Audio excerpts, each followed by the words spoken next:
नमस्कार साथियों, मैं अरविंद शर्मा MGCI के डिजिटल लर्निंग प्लेटफॉर्म में एक बार फिर आपका बहुत बहुत स्वागत करता हूं। दोस्तों, आज मैं PAT के छात्रों के लिए PAT परीक्षा की संपूर्ण जानकारी लेकर आया हूं। इस परीक्षा में शामिल होने के जो विषय होते हैं उसको लेकर कई बार छात्र बड़े भ्रम की स्थिति में रहते हैं। तो आज मैं आपको इसकी संपूर्ण जानकारी दूंगा। वीडियो के साथ अंत तक जुड़े रहें, आपके सारे भ्रम जो हैं दूर हो जाएंगे। तो दोस्तों, आगे बढ़ने से पहले मैं 2 लाइन कहना चाहता हूं। जिंदगी की असली उड़ान अभी बाकी है। जिंदगी की असली उड़ान अभी बाकी है। जिंदगी के कई इम्तिहान अभी बाकी है। अभी तो नापी है मुट्ठी भर जमीन, अभी तो नापी है मुट्ठी भर जमीन, अभी तो पूरा आसमान बाकी है। तो दोस्तों, इसी के साथ आगे बढ़ते हैं।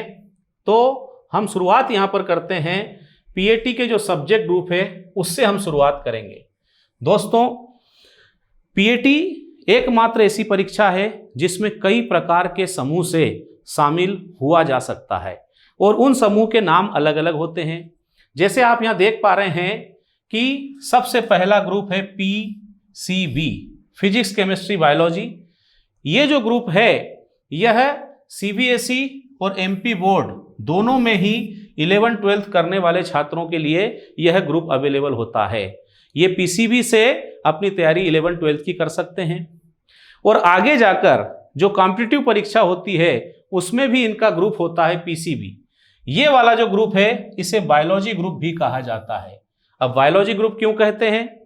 क्योंकि परीक्षाओं में अगर देखा जाए, खास तौर से मैं PAT की परीक्षा की बात कर रहा हूं, इसमें अगर देखा जाए तो बायोलॉजी के 100 प्रश्न हैं और उसी तरह से जो सहायक ग्रुप है फिजिक्स और केमिस्ट्री, इन दोनों को मिलाकर 100 क्वेश्चंस होते हैं। मतलब फिजिक्स केमिस्ट्री के 50-50 और बायोलॉजी के 100। क्योंकि यहाँ बायोलॉजी के क्वेश्चन सबसे ज्यादा है, इसलिए इसे जीव विज्ञान समूह बायोलॉजी ग्रुप भी कहा जाता है। अब चाहे PAT की परीक्षा देना हो तो वो PCB से दे सकता है, ICR देना हो PCB से दे सकता है, BHU से BSc करना है तो भी वो PCB से दे सकता है। और इसके साथ इस ग्रुप का एक मुख्य फायदा यह है कि वो चाहे तो नीट की एग्जाम भी दे सकता है। सभी परीक्षाओं के लिए, 11th के लिए, 12th के लिए उनका समूह होता है PCB। इसी तरह से जो मैथमेटिक्स के स्टूडेंट होते हैं, जो 11th-12th मैथ्स से पढ़ते हैं, उनके लिए ग्रुप होता है PCM। CBSE बोर्ड हो चाहे MP बोर्ड हो, दोनों में ही इनके मुख्य विषय होते हैं PCM। अब ये जो ग्रुप होता है इसे मैथ्स ग्रुप भी कहा जाता है। मैथ्स ग्रुप क्यों कहते हैं? क्योंकि PAT की जो परीक्षा है उसमें अगर PCM से कोई छात्र परीक्षा देता है तो वहां पर मैथ्स के 100 क्वेश्चंस होंगे और मैथ्स के 100 क्वेश्चंस होने के कारण ये मुख्य विषय हो गया। मैथमेटिक्स यहाँ का मुख्य विषय हो गया और 2 सहायक विषय हैं फिजिक्स और केमिस्ट्री, इन दोनों को मिलाकर 100 क्वेश्चन आएंगे। अब मैथमेटिक्स ग्रुप के स्टूडेंट को अगर PAT देना है वो PCM से दे सकता है, उसे ICR देना है वो PCM से दे सकता है, BSc मैथ्स BHU से करना है PCM से कर सकता है। और इसके साथ उसको एक और सबसे बड़ा फायदा है कि वो चाहे तो JEE की एग्जाम भी दे सकता है। सभी एग्जाम में उसका ग्रुप होगा PCM, 11th-12th में भी ग्रुप क्या होगा? PCM। तो ये हमने इन दोनों के बारे में बात की। अब हम लोग आ जाते हैं खास एग्रीकल्चर विषय पर, जिसको लेकर बड़ी विडंबना है, बहुत सारा भ्रम की स्थिति है। और उस भ्रम की स्थिति होने के पीछे जो कारण है कि ये जो एग्रीकल्चर है, अगर आप PAT की परीक्षा देना चाहते हैं तो एग्रीकल्चर के लिए आप देखेंगे 3 समूह होते हैं जिनसे कृषि जिन्होंने किया है, 11th-12th एग्रीकल्चर से किया है, वो छात्र शामिल हो सकते हैं। अब इसमें सबसे पहला और पुराना, हम ऐसा कह सकते हैं प्राचीन जो समूह है वो है AG 1, 2, 3। ये जो AG 1, 2, 3 ग्रुप है, ये वाला जो ग्रुप है ये ओनली MP बोर्ड का ग्रुप है। ध्यान देने वाली बात है, ओनली MP बोर्ड। बाकी अगर हम लोग बात करें CBSE बोर्ड की तो वहां पर AG 1, 2, 3 नाम से कोई समूह नहीं होता है, ये केवल एमपी बोर्ड में 11 12 करने का समूह है। और जब पीएटी की शुरुआत हुई पहली बार और एग्रीकल्चर समूह जब उसमें जोड़ा गया तो यहीं से लिया गया पीएटी का समूह AG 1 2 3। समझ में बात आ रही होगी। ये AG 1 2 3 को एग्रीकल्चर ग्रुप कहा गया। क्यों? क्योंकि आप देखेंगे यहां पर एग्रीकल्चर के 100 क्वेश्चंस होते हैं, 100 प्रश्न एग्रीकल्चर के होते हैं, जिसमें फसल उत्पादन के 50 प्रश्न एवं पशुपालन के 50 प्रश्न।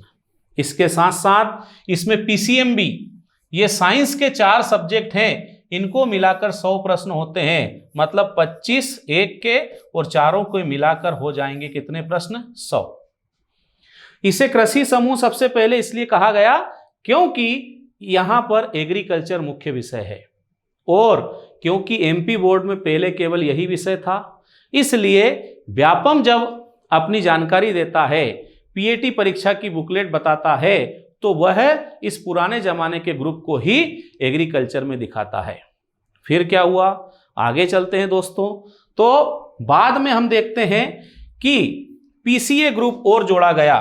पहले सीबीएसई बोर्ड से एग्रीकल्चर नहीं होता था, लेकिन जब सीबीएसई बोर्ड ने अपने सब्जेक्ट में 12th के लिए 11th के लिए एग्रीकल्चर विषय को जोड़ा, तो उन्होंने जो पूरे भारत में सर्वमान्य ग्रुप था उस समय, आईसीएआर जिस ग्रुप को शामिल करता था उस ग्रुप का नाम था पीसीए। पीसीए ये जो ग्रुप था, इसी ग्रुप को सीबीएसई ने अपने सिलेबस में शामिल कर लिया। 11 12th में पीसीए से स्टूडेंट पढ़ने लगे। ये 3 मुख्य विषय आ गए। इसके अंदर देखें तो फिर आप देखोगे एग्रीकल्चर के 100 प्रश्न और सहायक विषय फिजिक्स और केमिस्ट्री के 100 प्रश्न।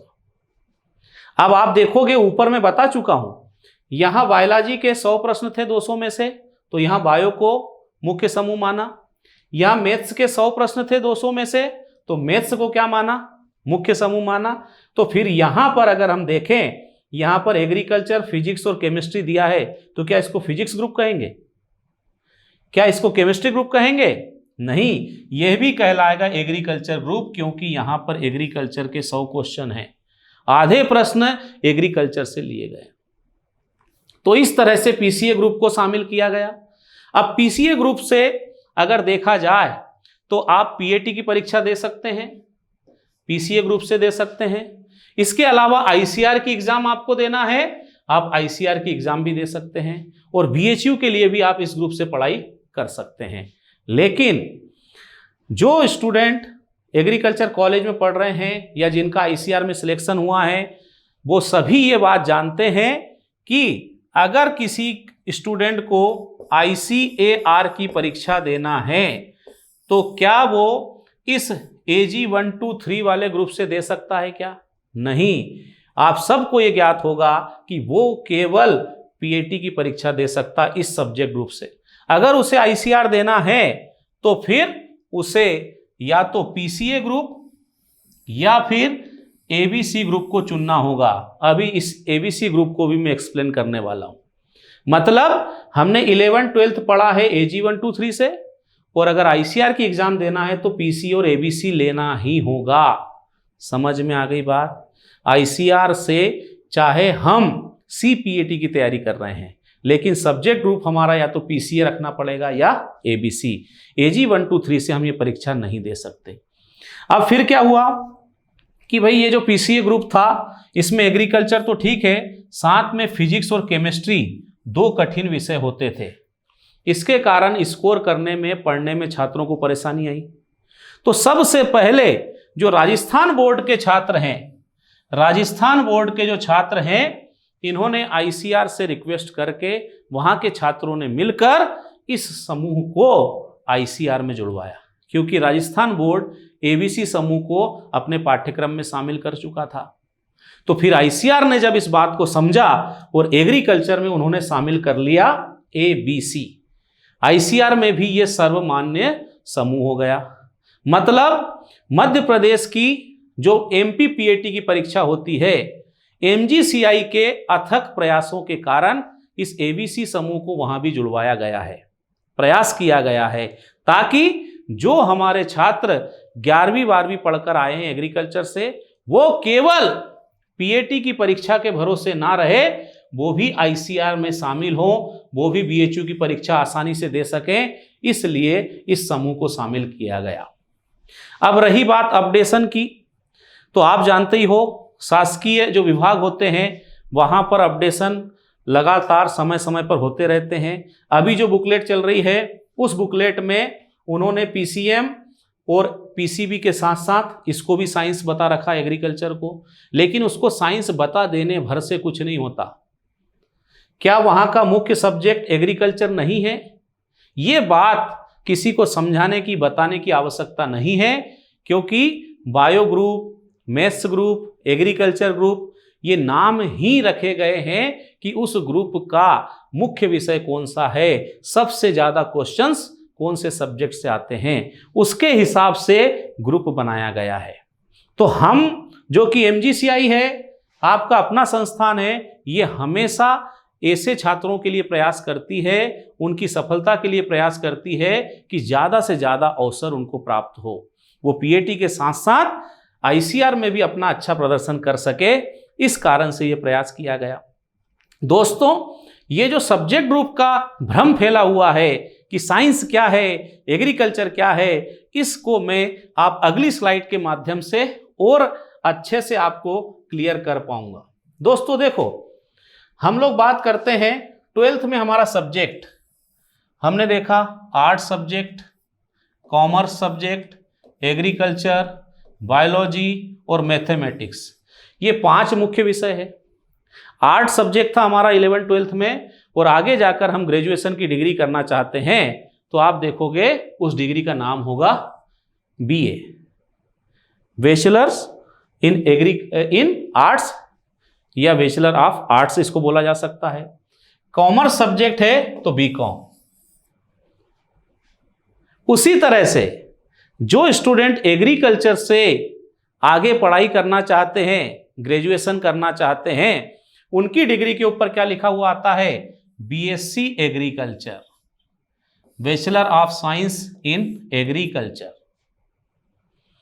बायोलॉजी से करता है BSc biology, bachelor of science in biology. उसी तरह से मैथमेटिक्स में भी BSc maths, bachelor of science in maths. Agriculture की डिग्री के ऊपर लिखा रहता है कि हमने बीएससी एग्रीकल्चर किया है। बीएससी मतलब बैचलर ऑफ साइंस। तो अब अगर हम ये बात करें कि नहीं साहब, पीएटी के लिए तो एग्रीकल्चर जो है वो एग्रीकल्चर समूह हो गया, डिग्री किसकी मिलेगी? तो साहब वो तो साइंस की मिल रही है। तो बात ये आती कि एग्रीकल्चर साइंस है कि नहीं है। तो हमने जब पहली बार 11th में प्रवेश लिया या पीएटी की तैयारी की, हमने सबसे पहला शब्द ही एग्रीकल्चर पढ़ा, और हमने पढ़ा था कि एग्रीकल्चर एक तरह का विज्ञान है, एक तरह का साइंस है। ये बात हमने पढ़ी थी, और उसी के अंतर्गत हम लोगों ने देखा कि तरह तरह के विषयों को हम पढ़ते हैं, बहुत सारी शाखाएं आती हैं। तो दोस्तों, पूरी तरह से आपको ये बात क्लियर हो गई होगी कि कैसे सब्जेक्ट एग्रीकल्चर जो है कहाँ पर आता है, किस तरह से आता है। अब एक और जो कॉन्सेप्ट है ये मैं आपका क्लियर करना चाहता हूं कि कृषि समूह किसे कहा, और जो हमारे रिजल्ट जो है परिणाम प्रकाशित करते हैं, वो परिणाम किस तरह से प्रकाशित होते हैं, ये बात मैं आपको विस्तार से समझाने जा रहा हूं। तो दोस्तों, एमजीसीआई का पीएटी 2020 का रिजल्ट है, आप सभी लोगों ने देखा होगा।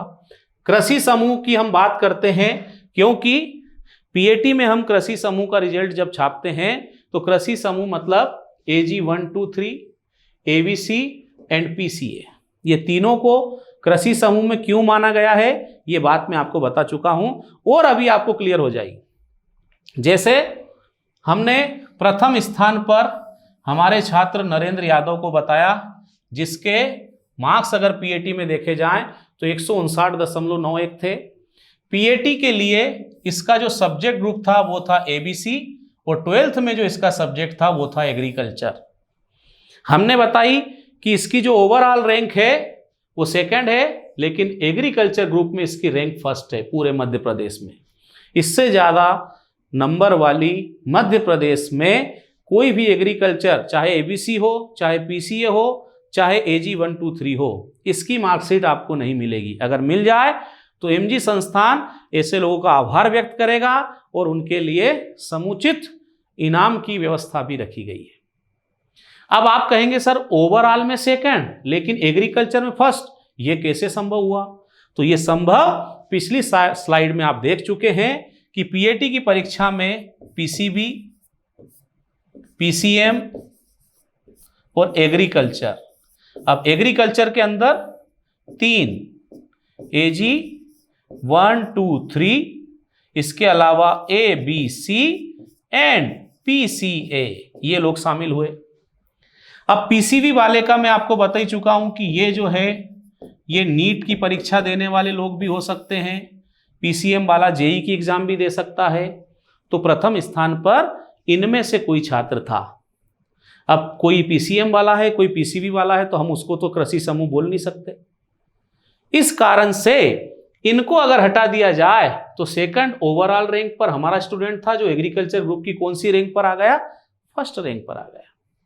इसको और बहुत अच्छे तरीके से समझा सकता हूं मैं, क्योंकि इस तरह की बातें भी होती है कि भाई जो एबीसी ग्रुप का है वो तो नीट का स्टूडेंट है।